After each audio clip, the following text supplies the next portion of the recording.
নমস্কার, কেমন আছেন সবাই? ঝাড়খণ্ড গৃহবধূ ব্লগে আপনাদের স্বাগত জানাই। আজকে আমি একটি চিকেনের রেসিপি আপনাদের সাথে শেয়ার করব। সেটি হলো চিকেন ডাক বাংলো। কেমন করে বানাচ্ছি আর কি কি উপকরণ দিচ্ছি সবটিই আমি আপনাদের সাথে শেয়ার করব। সঙ্গে থাকুন আর দেখতে থাকুন কেমন করে আমি সেটি বানাচ্ছি। আদা বাটা, রসুন, পেঁয়াজ আর কাঁচা লঙ্কা, এই চারটিকে মিলিয়ে আমি ভালো করে পিষে নিয়েছি। এবার আমি এটা চিকেনের মধ্যে দিয়ে দেব।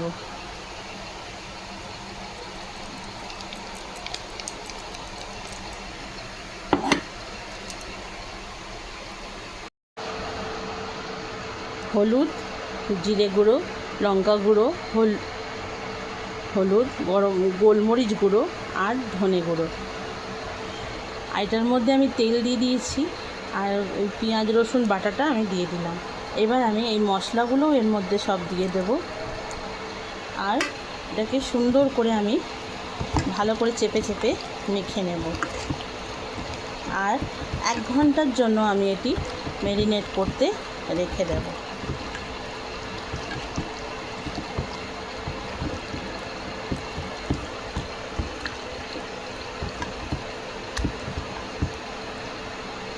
আমার ছেলের এটি খুব প্রিয় চিকেন ডাক বাংলো, তাই আজকে বলেছে বানাতে। এদিকে আমি কড়াইতে পেঁয়াজ ভাজতে বসিয়ে দিয়েছি। ভালো করে একটু চপ করে নিয়েছিলাম পেঁয়াজটা, আর তারপরে আমি ওটা ভাজা হচ্ছে। ওটা দেখুন, খুব সুন্দর করে ওটা ভাজতে হবে। ভাজার পর আমি ওটার মধ্যে 2টো টমেটো মিডিয়াম সাইজের কেটে কুচিয়ে আমি ওটার মধ্যে দিয়েছি। এবার ওটাকে নাড়াচাড়া করে আমাকে টমেটোটাকে গলিয়ে নিতে হবে।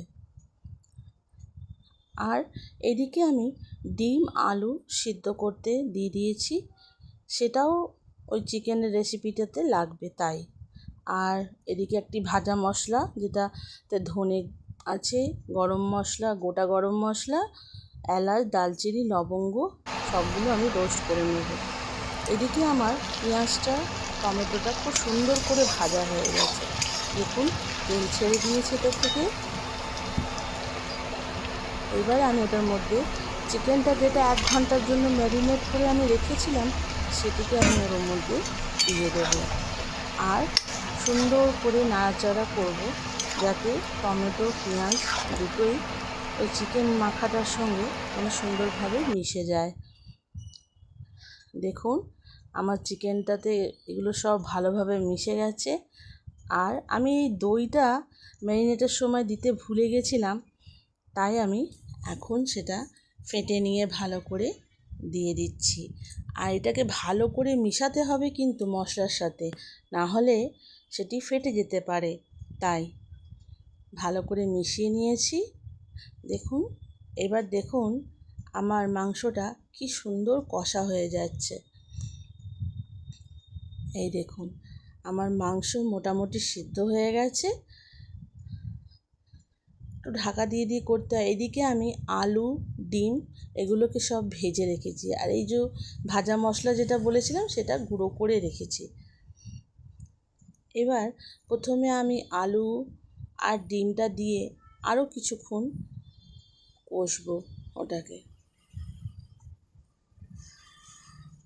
ভালো করে কষার পর আমি ওটাতে দেখুন আমি সবগুলো ডিম আলু সব দিয়ে দিয়েছি। দিয়ে সুন্দর করে যেন ডিম আলুর গায়ে মশলা লাগে, তাই ওটাকে ভালো করে নাড়াচাড়া করে দিচ্ছি। নাড়াচাড়া করার পর আমি ওটাতে একটুখানি জল দেব। জলটি আমি হালকা সুষুম করে রেখেছি, তো সেই জলটি আমি ওর মধ্যে দিয়ে দিলাম। এবার জলটা দেওয়ার পর একটুখানি নাড়াচাড়া করে আমি ওটাকে ভালো করে নাড়িয়ে দিলাম। দেখুন, এবার দেখুন আমার মাংসটা এবার ফুটছে, ঝোলটি খুব সুন্দর করে ফুটে গেছে। এবার আমি ওর মধ্যে একটু ভাজা মশলা যেটা বানিয়ে রেখেছিলাম সেটা আমি সবটি ছড়িয়ে দিলাম। দেওয়ার পর আবার করে সুন্দর করে আমি একটু নাড়িয়ে চাড়িয়ে নেব ওটা, যাতে ওটা মশলাটা পুরো ঝোলের সাথে মিশে যায়। আর একটা এত সুন্দর ফ্লেভার আসছে যেটা তো আমি আপনাদের ভিডিওর মধ্যে মানে দেওয়াতে পারবো না গন্ধটি। এবার আমি একটু 5 মিনিটের জন্য ওটা ঢাকা দিয়ে দেব। এই দেখুন আমার চিকেন ডাক বাংলো রেডি। দেখুন দেখতে তো খুব সুন্দর হয়েছে। জানি না ছেলের পছন্দ হবে কি না, তাও বানিয়েছি তার জন্যই। তাহলে ব্লগটি আমি এখানেই শেষ করছি। সুস্থ থাকবেন, ভালো থাকবেন আর সাবধানে থাকবেন। নমস্কার।